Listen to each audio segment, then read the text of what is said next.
जब भी दिल्ली दंगों जैसे सेंसिटिव मामला आता है तो सच्चाई जानने के बजाय आप लोग एक दूसरे पर कम्युनल पॉलिटिक्स का आरोप क्यों मढ़ने लगते हैं? कपिल मिश्रा कह रहे हैं कि ताहिर सिर्फ एक्टर है, असली डायरेक्टर कोई और है।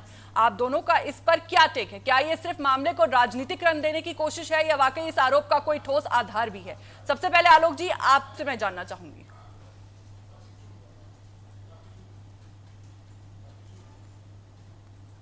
देखिए फौजिया जी, इस देश में कानून नाम की कोई व्यवस्था है, कोर्ट नाम की कोई व्यवस्था है। अगर कोर्ट ने बड़े से बड़े फैसले जो हुए हैं हिंदुस्तान के, भारत के अंदर, वो कोर्ट के इशारे पे हुए हैं, कोर्ट के डायरेक्शन पे हुए हैं। राम मंदिर का मसला कितना पुराना था, 500 साल से ये लड़ाई चल रही थी। अंतोगत्वा कोर्ट का फैसला है और सभी पक्षों ने माना। आज वहां भव्य राम मंदिर का निर्माण हुआ है।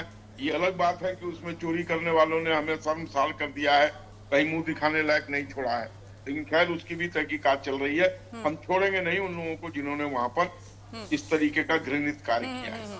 अब रही बात 25 फरवरी 2020 की जो दंगा हुआ था दिल्ली में, जिसमें एक आईबी ऑफिसर मारा गया, लोगों ने दौड़ा दौड़ा के मारा, 51 बार उसके शरीर के ऊपर तरह तरह के चीज घोंपे गए और नाले में उसका शव मिला।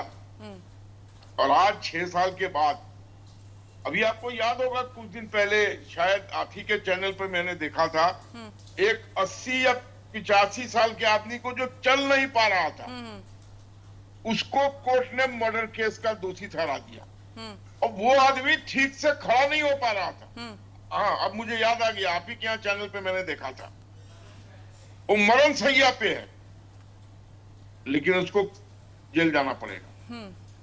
तो उसी तरीके से अगर ताहिर हुसैन का नाम आया है और उनके साथ जो 2, 4, 5 उनके शागिर्द थे जिनका नाम आया है, तो हमें कानून की को दाद देना चाहिए।